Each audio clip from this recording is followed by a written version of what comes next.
This is what happens when we let unqualified people in through the back door. Professor Caldwell waves Jamal's notebook in the air. You think you can fix this engine? You? He laughs. Boy, you probably can't even spell thermodynamics. He throws the notebook on the floor. Papers scatter everywhere. Students laugh.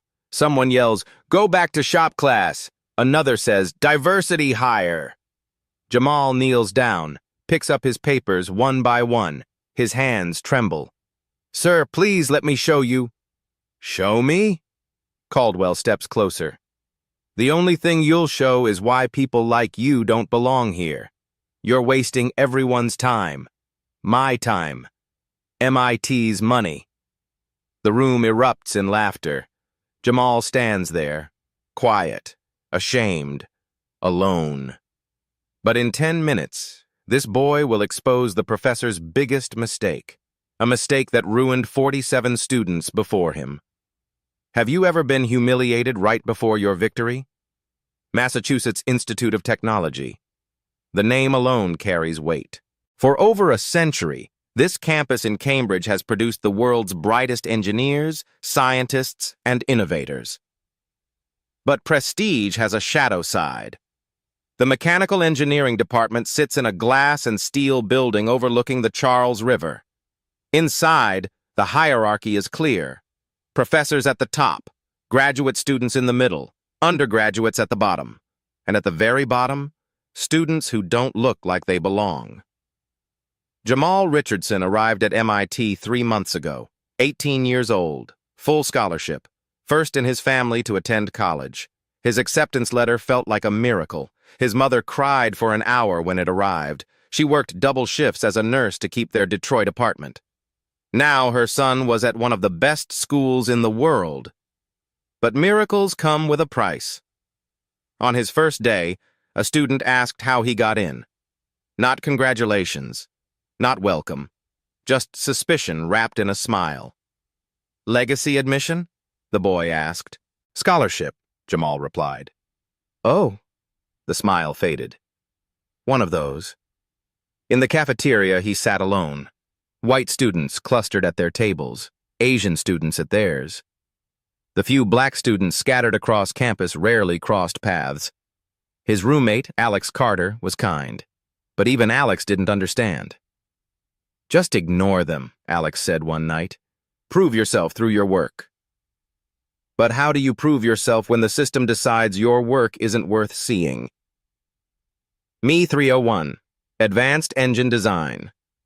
The class every mechanical engineering student feared.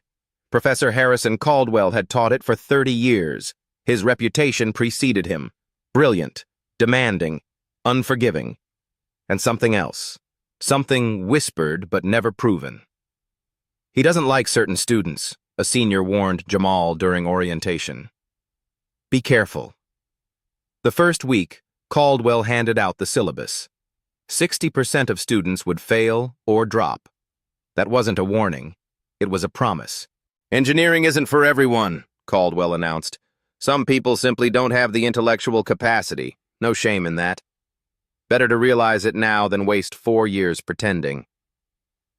His eyes swept the room, lingered on Jamal, moved on. The midterm project was legendary, a broken diesel engine that couldn't be fixed. Students had to diagnose the problem and propose a solution. For 2 years, every student reached the same conclusion. The engine had a fundamental design flaw. It needed a complete rebuild. Expensive, complex, theoretical. Caldwell called it a teaching moment about real-world engineering constraints. But there was something wrong with that story. Jamal noticed it in week 3. During a lab session, he was assembling a practice engine. His hands moved automatically. Muscle memory from years working with his grandfather. Caldwell walked past, stopped, watched. Where did you learn to do that? His tone was sharp. My grandfather, sir, he was a mechanic. A mechanic. Caldwell said it like the word tasted bad. This isn't a garage, Mr. Richardson. We don't need grease monkeys here. We need engineers who understand theory. Other students looked up. Someone snickered. Jamal's face burned, but he kept working. The next week, Jamal submitted a lab report early. He'd spent 12 hours on it, double-checked every calculation, included detailed diagrams. Caldwell returned it with a red F across the front. Suspected plagiarism, the note read. Report to the Academic Integrity Office. Jamal's stomach dropped. Plagiarism? Every word was his own. The meeting lasted 3 hours. 2 administrators questioned him, made him explain his work line by line, checked every source. They found nothing, because there was nothing to find. "You're cleared," the dean said finally. No further action. No apology. No acknowledgement of the accusation's damage. When Jamal returned to class, Caldwell was waiting. "Well," the professor said loudly, "glad we cleared that up, though I must say it was suspicious for someone at your level to produce such work." Translation: I still don't believe you earned it. Other incidents followed. Small, constant, exhausting. Caldwell called on Jamal in class. When he answered correctly, lucky guess. When Jamal asked questions, perhaps review the basics before wasting our time. When Jamal worked with lab partners, Caldwell separated them. Mr. Richardson needs to prove he can work independently. Code for, I don't trust you not to cheat. The other students noticed. Some felt uncomfortable but said nothing. Others took it as permission. In the hallway, someone accidentally knocked Jamal's books from his hands. In study groups, his suggestions were ignored until a white student repeated them. In the machine shop, someone changed his CAD file settings. His project printed wrong. He had to start over. Death by 1,000 cuts. Alex saw it happening. "You should report him. This is discrimination." "Report him with what proof?" Jamal asked. "He never says anything directly. It's all implications. Tone, looks." "Then record him. And become the angry black student who can't handle criticism? That'll help my career." Jamal was trapped. Fight back and confirm their stereotypes. Stay silent and endure. He chose silence. At night, in his dorm room, he opened his notebook, the one his grandfather gave him before he died. Inside, Marcus Richardson's handwriting filled the pages. 40 years of observations, engine specs, problem-solving techniques. The last entry, written in shaky letters. "Jamal, they will tell you that you don't belong. Don't believe them. Trust your hands, trust your ears. The machine doesn't lie. People do." Jamal traced the words with his finger. His grandfather had worked at GM for 4 decades, never promoted past the floor, passed over for men with less experience but the right skin color. But Marcus was the best diagnostic mechanic in the plant. Everyone knew it. When an engine made a strange sound, they called Marcus. When a design had a flaw, Marcus found it. He just never got credit. "I won't be like you, Grandpa," Jamal whispered. "I'll make them see." The midterm project arrived in week 8. Caldwell wheeled the diesel engine into the lab on a metal cart. It looked ancient, covered in dust and oil stains. "This engine has stumped 20 students per semester for 2 years, Caldwell announced. 47 have tried to fix it. 47 have failed." He smiled. "Your task is simple. Diagnose the problem. Propose a solution. Present your findings in 2 weeks. Students crowded around, took photos, made notes. Jamal hung back, watched, listened. The engine sat silent. But engines always talked. You just had to know their language. Over the next 2 weeks, students worked frantically. They ran computer simulations, consulted textbooks. Some hired outside consultants for hundreds of dollars. The wealthy kids had advantages. One student's father owned an engineering firm. He had his dad's team analyze the engine remotely. Another student paid a graduate student $200 to help. Jamal had none of that, just his grandfather's tools, his notebook, and his hands. He spent hours in the lab after everyone left, touched every part of the engine, listened to it, felt the metal's temperature distribution. Something was wrong, but not what everyone else found. The other students concluded the engine had a fatal design flaw, low compression ratio, bad timing chain, faulty valve train, all expensive problems, all requiring complete redesigns. Jamal disagreed. He'd learned something from his grandfather. When an engine fails consistently in the same way, check the simple things first: fuel delivery, air intake, oil pressure. One night at 2 a.m., Jamal was alone in the lab. He started the engine. It coughed, sputtered, died after 3 seconds, just like everyone said. But Jamal heard something in those 3 seconds. A knock from deep in the crankshaft area.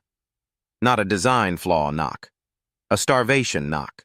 The bearings weren't getting oil. He checked the oil level, full. Checked the pump, working. Checked the filter, clean. So why was there no oil pressure? Then he remembered something his grandfather taught him. If everything works but nothing works, check gravity and geometry. Jamal grabbed 2 students walking past. Help me tilt this engine stand. They looked at him like he was crazy, but they helped. They tilted the stand 15 degrees to the right. Jamal started the engine. It ran, smoothly, no knocking. For 2 full minutes, he shut it off, tilted it back level, started it again. 3 seconds. Knock. Dead. What the hell? One student muttered. Jamal's heart raced. He knew what this meant. The problem wasn't the design. It was the installation. He opened his notebook, started drawing, calculating. The pieces fell into place. By dawn, he had his answer. And it was going to embarrass a lot of people, especially Professor Caldwell. Presentation day arrived. 15 students went before Jamal. Every single one proposed expensive redesigns. Caldwell nodded approvingly at each. Good analysis. You understand the fundamentals. Then Jamal's name was called. He walked to the front, notebook in hand. No PowerPoint, no fancy presentation. Caldwell's expression shifted. Anticipation mixed with contempt. Well, Mr. Richardson, enlighten us. Jamal opened his mouth to speak. That's when Caldwell snatched the notebook away.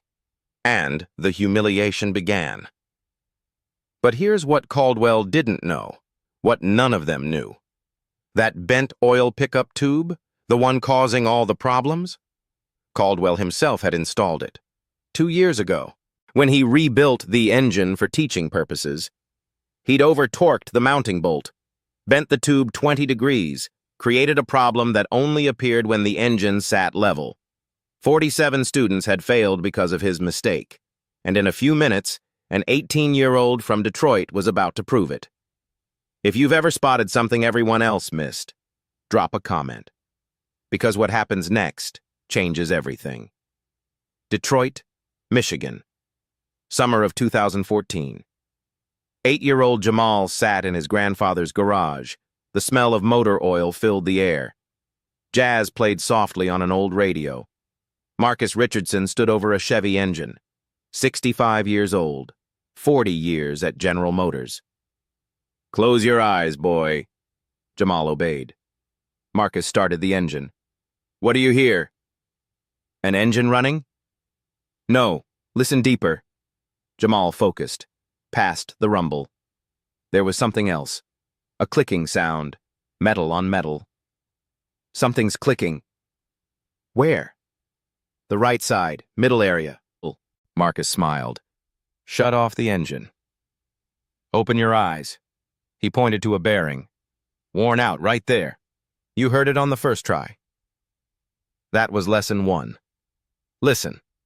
Every engine has a voice. Healthy ones purr. Sick ones knock, cough, wheeze. Learn the language. Marcus played recordings every evening. Different engine problems. Jamal had to diagnose by sound alone. Within 6 months, he could identify 20 different problems. Lesson 2. Feel. Marcus taught him to place his hands on running engines. Feel the vibrations. Smooth meant balanced. Irregular meant trouble. Computers lie, Marcus said. Sensors break. Your hands always tell the truth. Lesson 3. Trust instinct. Marcus told him about 1987. GM launched a new transmission. Engineers said it was perfect. Computer tests all passed. But Marcus felt the vibrations wrong, reported it, got ignored. 6 months later, 50,000 vehicles recalled. Transmission failures everywhere. They had fancy degrees, Marcus said. I had 40 years of work. I was right. They were wrong. He never got promoted for that. Just a pat on the back. Why didn't they listen? Marcus was quiet. Because men like me aren't supposed to be smarter than men like them. That's how the world works, boy. That's not fair. No. But fair doesn't pay bills. So we do excellent work anyway. Maybe someday somebody will listen. Summer of 2012. Marcus had a stroke. Mild, doctors said. But his career ended. Couldn't work assembly lines anymore. GM offered early retirement. He took it. The teaching intensified. Marcus knew his time was limited. He had knowledge to pass on. They fixed every broken car in the neighborhood. Marcus let Jamal diagnose first. Then they repaired it together. By 13, Jamal could rebuild a carburetor blindfolded. By 14, he diagnosed most problems in 5 minutes. Marcus gave him a notebook. Write everything down, every engine, every problem, every lesson. He showed Jamal his own notebooks. 50 years of entries, grease-stained pages. This is our family knowledge. Nobody can take this from us. Jamal filled page after page. Diagrams, calculations, observations. At night, while his mother worked hospital shifts, he studied. Math, physics, chemistry. His grades were perfect. Teachers talked about college, but college needed money they didn't have. Then 2020 came. The pandemic. Marcus got COVID. Hospital on Tuesday. Ventilator by Friday. Jamal couldn't visit. Hospital rules. Sunday morning. The phone rang. His mother's face said everything. Marcus was gone. The funeral was small. 10 people in masks. Everything felt wrong. They buried him in his GM jacket. 40 years stitched on the sleeve. After everyone left, Jamal sat alone by the gravestone. He opened his notebook, the one Marcus gave him. The last page had new writing. He hadn't seen it before. Marcus must have written it before getting sick. The handwriting shook. But the message was clear. Jamal, they're gonna tell you that you don't belong. That your kind of knowing ain't real knowing. Don't believe them. The machine don't care about your skin or your degree. It only cares if you understand its language. You speak that language better than anyone I ever met. Make me proud. Grandpa Marcus. Jamal read it 3 times, then closed the notebook. I promise, Grandpa, I'll make you proud. 2 years later, senior year of high school. The MIT acceptance letter arrived. Full scholarship. His mother cried for an hour. Jamal held Marcus's notebook tight. We did it, Grandpa. But MIT was different. Harder than expected. Not the classes. Those were fine. It was everything else. Students asked how he got in. Not congratulations, suspicion. In study groups, his ideas were ignored until white students repeated them. Professors looked past him, through him, like he was invisible. And Professor Caldwell was the worst. The plagiarism accusation, the public doubts, the constant dismissals. Every night, Jamal opened Marcus's notebook. Read that last message. The machine doesn't lie. People do.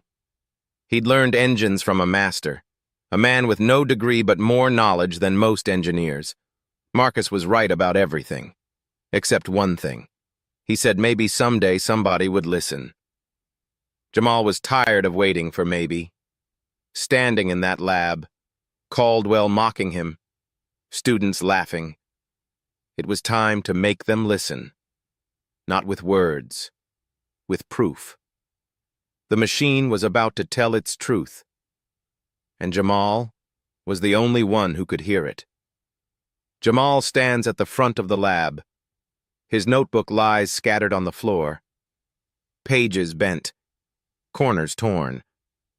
He bends down slowly, picks up each sheet. His hands shake slightly. 44 students watch. Some look uncomfortable. Most stay silent. A few still smirk. Caldwell crosses his arms. Well, are you going to waste more of our time, or admit you're out of your depth? Jamal gathers the last page, stands up, looks directly at the professor. Sir, I'd like to demonstrate my findings. Demonstrate? Caldwell laughs. Everyone else understood this required theoretical analysis, complex calculations. But you want to play mechanic?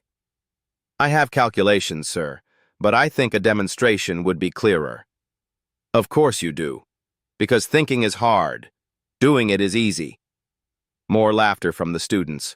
Caldwell checks his watch, makes a show of it. Fine, I'll give you 5 minutes. When you fail this midterm, which means you fail this course, which means goodbye scholarship. Understood? Jamal's throat is tight. His scholarship requires a 3.5 GPA minimum. Failing this course means losing everything. I understand, sir. Good. Then begin your little show. Jamal walks toward the engine. Caldwell steps in his path. Wait, let's make this interesting. If you're so confident, let's raise the stakes. He turns to the class. How many of you found fundamental design flaws? Every hand goes up. And Mr. Richardson here claims it's just a simple adjustment. Caldwell's smile is cruel. So here's the deal. You get 10 minutes total, 5 to diagnose, 5 to fix. If you're right, I'll personally apologize to you in front of the entire department. He pauses. But when you're wrong, you don't just fail. You withdraw from MIT, tonight, because clearly you're not ready for this level of education. The room goes completely silent. Alex stands up. Professor, that's not fair. Sit down, Mr. Carter, unless you'd like to join him. Alex sits. Caldwell looks at Jamal. Well, do we have a deal? This is insane. Jamal knows it. 10 minutes to prove something that could end his entire future. But he also knows what he heard, what he felt, what the engine told him. The machine doesn't lie. Deal, but I need access to the engine, S2, and I need my tools.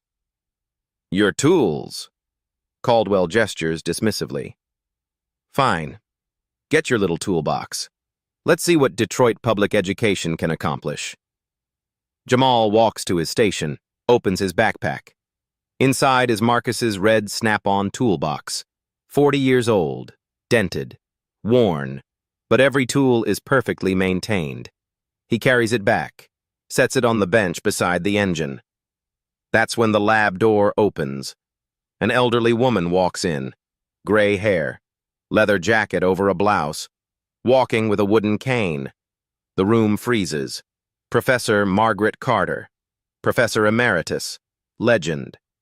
She founded MIT's Advanced Propulsion Lab in 1985.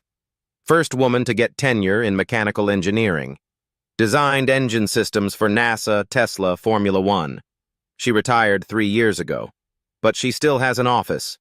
Still drops by occasionally. Nobody expected her today. Margaret, Caldwell says. His tone shifts, becomes almost respectful. This is just a student presentation. Nothing that requires... I heard raised voices from my office, Carter interrupts. She walks slowly to the front. Her cane taps against the floor. Sounded like something interesting. She looks at Jamal, then at the scattered notebook pages, then at Caldwell. What's happening here, Harrison? Caldwell clears his throat. Mr. Richardson has an unorthodox theory about the test engine. I'm giving him a chance to prove it. Unorthodox how? He thinks it's a simple mechanical adjustment. Everyone else correctly identified fundamental design flaws. Chen walks to the engine, examines it, touches the housing, looks at the mounting. This is the engine you've been using for 2 years? Yes. Excellent teaching tool. Really separates theoretical understanding from... From what? Carter turns to face him. From practical knowledge? Caldwell hesitates. From guesswork. Chen looks at Jamal, studies him for a moment. What's your name? Jamal Richardson, ma'am. First year? Yes, ma'am. And what's your theory? Jamal swallows. This is Professor Carter. The Professor Carter. He's read her papers, studied her designs. Ma'am, I believe the engine's failure is due to oil starvation, but not from a design flaw, from an installation error. Specifically, the oil pickup tube is bent. When the engine is level, the tube can't reach the oil. When tilted, it can. Chen's eyebrows raise slightly. You tested this? Yes, ma'am. Last week. Late at night. The engine runs perfectly when tilted 15 degrees to the right. Interesting. She looks at Caldwell.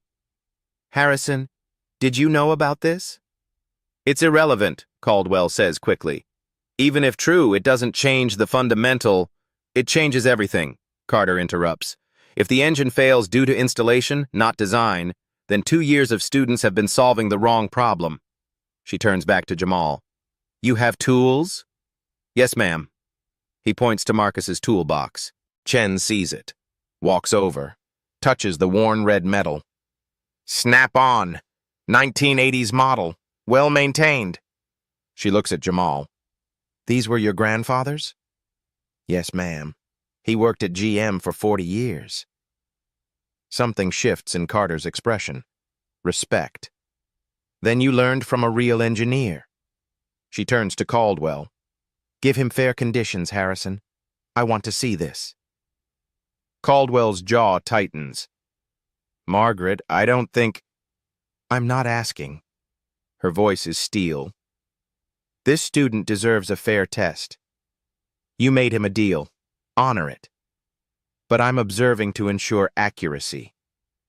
She walks to a stool, sits down, places her cane across her lap. Mr. Richardson, you have 10 minutes. Show us what you've got. The whole room shifts. Students sit up straighter, stop smirking, start paying attention. Because when Professor Carter watches, you pay attention. Caldwell is trapped. He can't back down now, not in front of her. Fine. He sets a timer on his phone. 10 minutes, starting now. The timer begins counting down. Jamal takes a deep breath, opens his toolbox. The smell of old metal and oil hits him. Smells like Marcus's garage, like home. He can do this. He has to do this. For Marcus, for his mother, for every kid told they don't belong. The machine doesn't lie.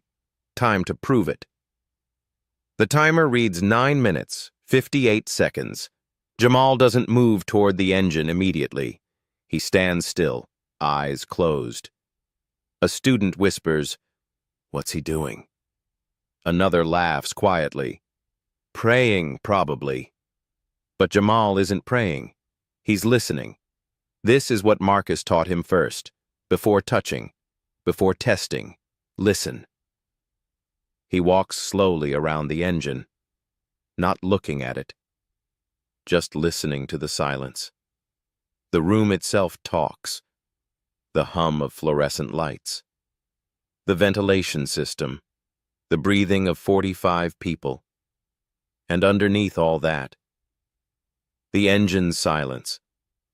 The particular quality of a machine that wants to run but can't. 8 minutes, Caldwell announces. Jamal opens his eyes, walks to his toolbox, takes out a small hammer, a flashlight, a rag. Students exchange confused glances. That's it? That's all he's bringing? He approaches the engine, places one hand on the block, feels the ambient temperature. Cold. This engine hasn't run in days. He taps the hammer gently against different points on the block, listening to each sound. Tap, tap, tap. The sound changes slightly at each point. Solid here, slightly hollow there, dense here, resonance there. What is he doing? Someone whispers. Chen leans forward, watching intently. She knows exactly what he's doing. Acoustic analysis. Old school. The way mechanics diagnosed problems before computers. Jamal moves to the oil pan area, taps 6 points in a circle, listens carefully to each one. Then he stops, taps one spot again, and again. There. The sound is different. Wrong frequency. Wrong resonance. He pulls out his notebook, flips to a page filled with wave diagrams, numbers, calculations. 7 minutes, Caldwell says. Louder this time. Jamal ignores him. He's found something. He turns to Caldwell. Sir, may I start the engine? It won't run. That's the whole point. I know, sir, but I need to hear how it fails. Caldwell waves dismissively. Waste your time. Jamal turns the key. The engine coughs, sputters, makes a grinding noise, dies after exactly 3 seconds. Everyone's seen this before. It's what the engine always does. But Jamal heard something specific. In those 3 seconds, a sequence. Second 1, normal startup sound. Second 2, a knocking from deep in the crankshaft area. Second 3, the knocking intensifies. Then silence. He starts it again, presses his ear against the oil pan. Cough, knock, knock, knock. Dead. Again. Same pattern, same timing. 6 minutes, Caldwell announces. Getting nervous yet? Jamal straightens up, looks at the class. The knocking sound you hear is bearing damage, but it's not developing during these 3 seconds. It's happening immediately. That means oil starvation right from the start. He walks to the whiteboard, grabs a marker. Oil pump is here. He draws quickly. Filter here, pressure sensor here, pickup tube here. He circles the pickup tube. Everything upstream works. I've checked. The problem is in the pickup itself. A student raises her hand. But the oil level is full. We all checked. Correct. Oil is there, but it's not getting to the pump. Why? He draws a diagram, shows the pickup tube reaching down into the oil pan. The tube needs to sit in the deepest part of the oil, but if it's positioned wrong or bent or blocked, it sucks air instead of oil. Caldwell interrupts. We've been through this. The design specifications are correct. The tube is installed per manufacturer guidelines. Then why does the engine run when tilted? The room goes quiet. Chen sits up straighter. 5 minutes, Caldwell says, but his voice has changed, less confident. Jamal walks back to the engine. I need to remove the oil pan, may I? You can't disassemble an engine in 5 minutes, Caldwell says. I can remove an oil pan in 6. I've done it before. Chen speaks. Let him try, Harrison. Caldwell has no choice. Fine, but every second you waste takes away from your fix time. Jamal grabs a socket wrench from his toolbox, slides underneath the engine on a mechanic's creeper someone brings over. His hands move fast. Automatic. Muscle memory. He locates the oil pan bolts. 16 of them. Begins removing them in sequence.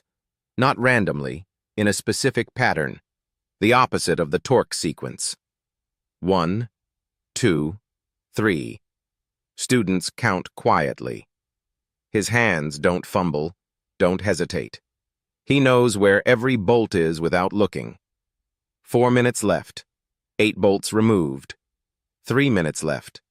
14 bolts removed. 2 minutes left. All 16 bolts out. Jamal slides out from underneath, grabs the oil pan edges, wiggles it gently to break the gasket seal. It comes free. Oil drains into a catch pan, dark and dirty. He sets the oil pan aside, grabs his flashlight, shines it up into the exposed area where the pickup tube sits. And there it is. "Oh my God," he whispers. Chen stands, walks closer. "What do you see?" Jamal holds up a small inspection mirror, angles it so Carter can see. The oil pickup tube. The metal straw that's supposed to draw oil from the pan to the pump. It's bent. Not dramatically, but definitely bent. About 20 degrees off angle. The bend is right at the mounting point, where the tube connects to the pump. When the engine sits level, the bent tube points upward. It can't reach the oil, just sucks air. When tilted, gravity pulls the oil deeper. The tube finally reaches it. Chen examines it carefully. How did this happen? Jamal looks at the mounting bolt, sees crush marks on the tube. Someone over-torqued the mounting bolt. Probably used an impact wrench without checking torque specs. The bolt crushed the tube, bent it. He pulls out his notebook, shows his calculations. "I measured the angle, 22 degrees. At level orientation, the tube opening sits 1.3 inches above the oil surface. That's why it fails in 3 seconds, burns through the residual oil in the pump. Then starvation." Chen takes the notebook, studies the calculations, the diagrams, the measurements. Her expression changes. Respect. Real respect. She looks at Caldwell. "Harrison, who assembled this engine?" Caldwell's face goes pale. "That's not relevant. Who assembled it?" Silence. Chen walks to a filing cabinet, pulls out a logbook, flips through pages. "Test Engine 7, rebuilt and prepared for teaching use. September 2022. She looks up. Signed by Professor H. Caldwell. The room explodes in whispers. Caldwell assembled it. This whole time, the unfixable flaw. The fundamental design problem. It was his mistake. 1 minute, someone says quietly. Jamal is still under the timer. 1 minute to fix it. Caldwell tries to recover. Even so, you can't fix a bent tube. It needs replacement. That's not a repair, that's a parts swap. Jamal reaches into his toolbox, pulls out a small metal tube, 6 inches long, 2 rubber couplings, 2 hose clamps. I don't need to straighten it. I can bypass it. He slides back underneath, works fast, disconnects the bent tube from the pump inlet, attaches his extension tube using the rubber coupling and clamp, routes the extension around the bent section, secures the other end deep into the oil pan mounting area. 30 seconds, 20 seconds, 10 seconds. Done, Jamal calls out. He slides out, stands up, oil on his shirt, grease on his hands. The timer hits 0. Caldwell opens his mouth, closes it, opens it again. That's not engineered. That's improvised. It won't hold under pressure. Let's test it, Carter says. She walks to the engine, examines Jamal's work, the tube routing, the clamps, the connections. It's clean work, proper clamps, good positioning. She looks at Caldwell. Start it, Harrison. Margaret, this is absurd. We can't base engineering solutions on... Start the engine.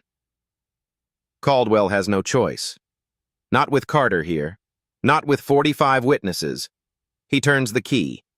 The engine starts, runs for 5 seconds, 10 seconds, 20 seconds. No knocking, just smooth, steady, idle. 30 seconds. 1 minute, 2 minutes. The oil pressure gauge reads 60 psi. Perfect. Students pull out phones. Start recording. This is going viral tonight. 3 minutes, 4 minutes, 5 minutes. The engine purrs. Consistent, healthy, no problems. Chen walks to the oil pressure sensor, checks it with a handheld gauge. 62 psi, that's textbook correct. She looks at Caldwell. Harrison, your assessment? Caldwell stands frozen. His face is red, jaw clenched tight. The modification appears functional. Functional? Carter's voice is sharp. It's elegant. An $8 solution to a problem that stumped 47 students over 2 years. She turns to the class. Does everyone understand what just happened? This young man diagnosed a problem in 5 minutes that none of you found, because you were looking at theory. He was listening to the machine. One student speaks up. Professor Caldwell, you told us it was a fundamental design flaw. You said it couldn't be fixed without a complete rebuild. Another student, bolder. I failed this midterm last semester. I proposed a $15,000 redesign. Are you saying I failed because of a bent tube? Another. I changed my major because I thought I wasn't smart enough for engineering. The questions keep coming. The anger builds. Caldwell tries to speak. The assignment was still valid as a teaching... Teaching what? A female student stands. Teaching us to ignore evidence? I got an F because my solution wasn't expensive enough? Chen raises her hand. Silence falls. This requires a formal review. Harrison, we'll discuss this in my office. Now. She turns to Jamal. Mr. Richardson, what's your major? Mechanical engineering, ma'am. Good. Come to my office tomorrow morning, 9 a.m. I have a research position that needs someone who actually understands machines. Jamal's voice shakes. A research position? But I'm only a freshman. I don't care what year you are. I care if you can think. You can. She taps her cane. 9 a.m. Don't be late. She walks to the door, pauses, looks back at Caldwell. And Harrison, you owe this student an apology, in front of the entire department. I'll be scheduling that for next week. She leaves. The door closes behind her. The lab erupts, students talking, filming, gathering around the running engine.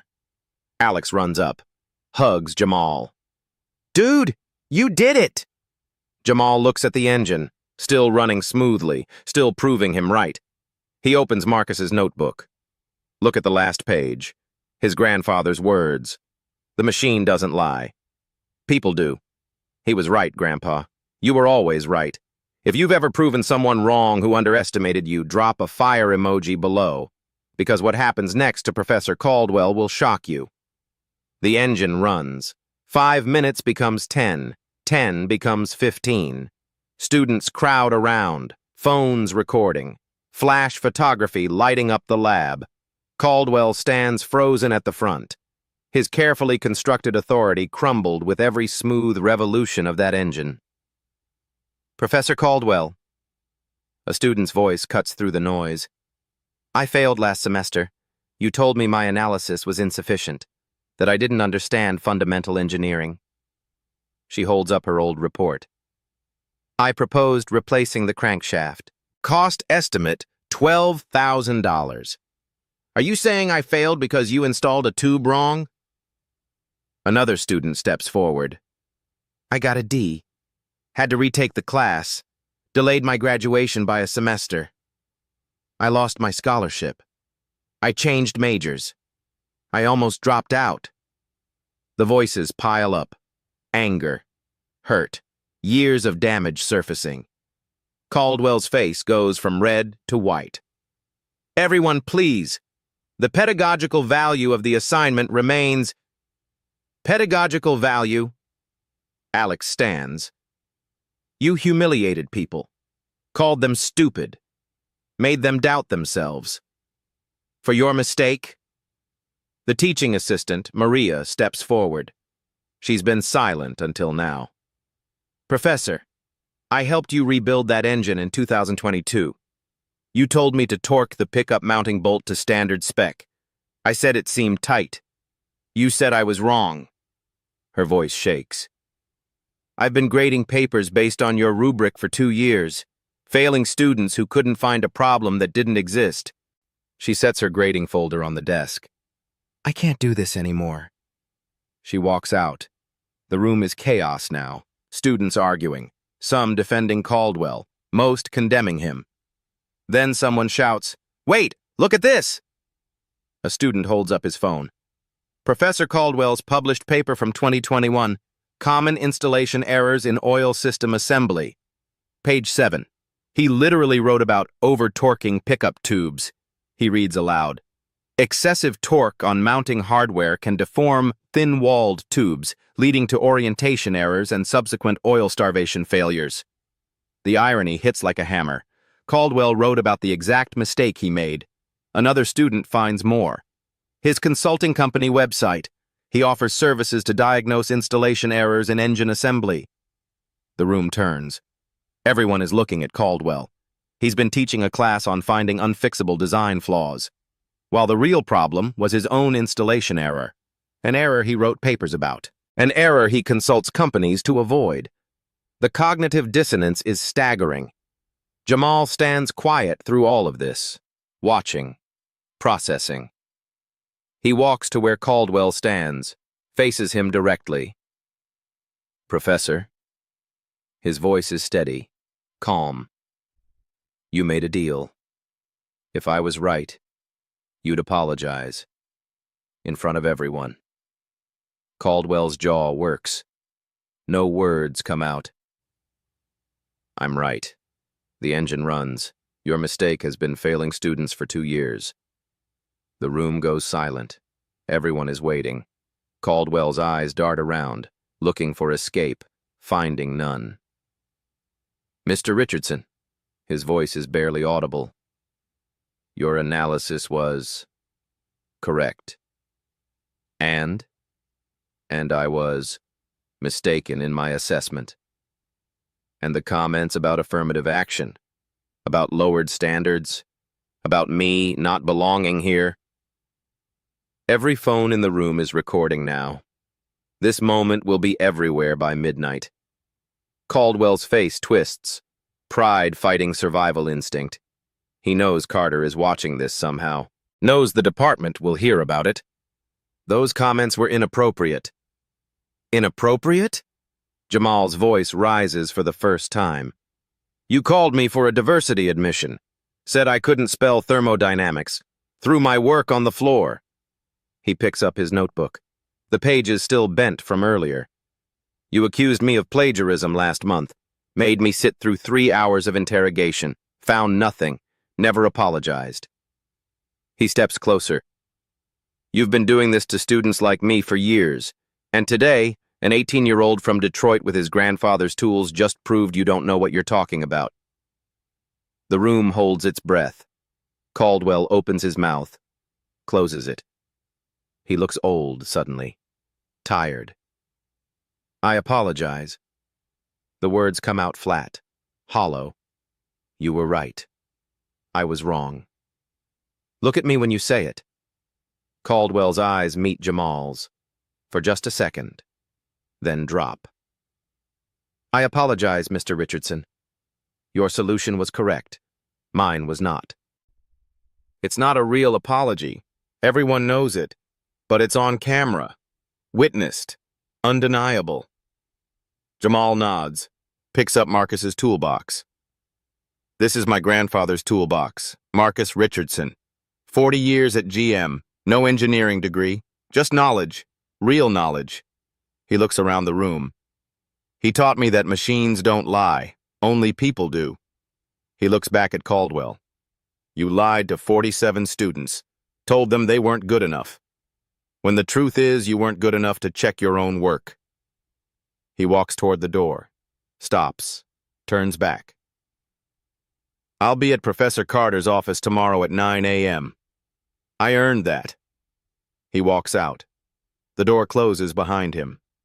The engine is still running, smooth and steady, proving him right with every revolution. In the hallway, Jamal leans against the wall. His hands shake now, adrenaline wearing off. Alex comes out, finds him, doesn't say anything, just stands there. After a minute, Jamal speaks. "Did that really just happen?" "Yeah, man, that really just happened." Jamal looks at his grandfather's toolbox, runs his hand over the worn red metal. We did it, Grandpa. They listened. Inside the lab, students are already posting videos, hashtags forming. Justice for Jamal, MIT engineering scandal, professor exposed. By morning, the story will be everywhere. But right now, at this moment, Jamal just breathes. He proved it. Not with anger, not with violence, with knowledge. The machine told the truth, and finally, people heard it. 9 a.m. the next morning. Jamal stands outside Professor Carter's office, 3rd floor, corner office with windows overlooking the Charles River. He knocks. Come in. The office is different from what he expected.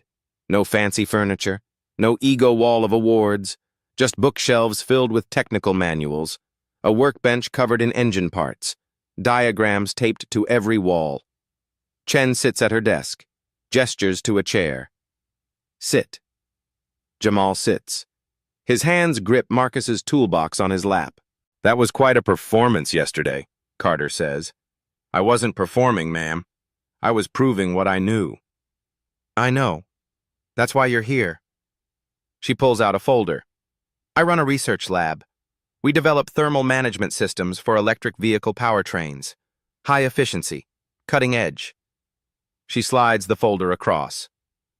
I need someone who understands how machines actually work, not just theory, reality. Jamal opens the folder. Research assistant position, $25 per hour, 10 hours per week. That's $250 a week, he says quietly. More money than he's ever made. Can you start Monday? Yes, ma'am, absolutely. Good. You'll work with 3 PhD students. They're brilliant theoretically, but they need someone who can feel when something's wrong. Someone who listens. She stands, walks to her window. I've been at MIT for 40 years, built this department, and I've watched people like Caldwell turn it into a credentialing factory. She turns. You know what separates good engineers from great ones? Great ones know that knowledge comes from everywhere. Your grandfather with 40 years on an assembly line? He was a great engineer. No degree needed. Jamal's throat tightens. I called the dean this morning, Carter continues. There will be a formal investigation into Caldwell's midterm practices. Every student who failed in the past 2 years will have their grade reviewed. What about Professor Caldwell? That's not your concern, but between us, his time here is ending. She walks back to her desk, opens a drawer, pulls out a checkbook. Your midterm grade is an A, but you also just saved this department from a major scandal. She writes a check, slides it over. $5,000. Jamal stares. Ma'am, I can't. You can. That's your consulting fee. You identified a systematic failure in our teaching methodology. You're entitled to compensation. She extends her hand. Welcome to the research team, Mr. Richardson. Jamal shakes it. His hand is still trembling slightly. Thank you, Professor Carter. Thank you. Don't thank me. You earned this. Now go prove everyone else wrong, too. The investigation takes 2 weeks. The department reviews every midterm from the past 2 years, every grade, every student complains. The pattern emerges clearly. Students of color in Caldwell's class. Average grade, 2.1. White students. Average grade, 3.4. Same quality work. Different outcomes. 5 plagiarism accusations in 2 years. All against minority students. None proven. All left permanent scars on records. The teaching assistant provides evidence. Emails from Caldwell. Grade these students more strictly. Never naming race, but always the same students. 15 former students submit complaints. Stories flood in. A black woman accused of cheating. Her code was too sophisticated. A Latino student told his accent made him hard to understand. His written work was perfect. An Asian student informed me that your people copy, not innovate. 2 years of systematic damage. The hearing happens Wednesday. By Friday, the decision comes. Professor Harrison Caldwell is removed from teaching immediately, stripped of his admissions committee position, banned from scholarship decisions. 2 options: accept a reduced research role with lower pay, or take early retirement. He chooses retirement, sends a brief email. No apology, just gone. His consulting company removes MIT from their website. Speaking engagements cancel. Conference invitations disappear. 3 months later, he surfaces at a small college in rural Pennsylvania. Teaching introductory courses. No research lab, no graduate students, no influence. He tells people about cancel culture, calls himself a victim.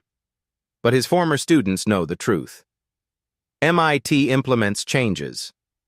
23 students request grade reviews. 15 grades change from F to pass. The woman who lost her scholarship gets it reinstated, plus compensation. The student who changed majors returns to engineering, joins Carter's lab with Jamal. New policy: all test equipment must be verified by 2 faculty members before student evaluation. Anonymous bias reporting system created. Student evaluations revised with specific questions about fair treatment. Professor Carter establishes something bigger. The Marcus Richardson Memorial Scholarship, $10,000 annually, for students from non-traditional backgrounds, students who learned engineering in garages, not classrooms. Requirements: financial need, plus a video showing something built, fixed, or designed outside school. The first recipient: a young woman from Alabama. Father owns an auto shop. She's rebuilt transmissions since age 12. Now she's at MIT. Full scholarship.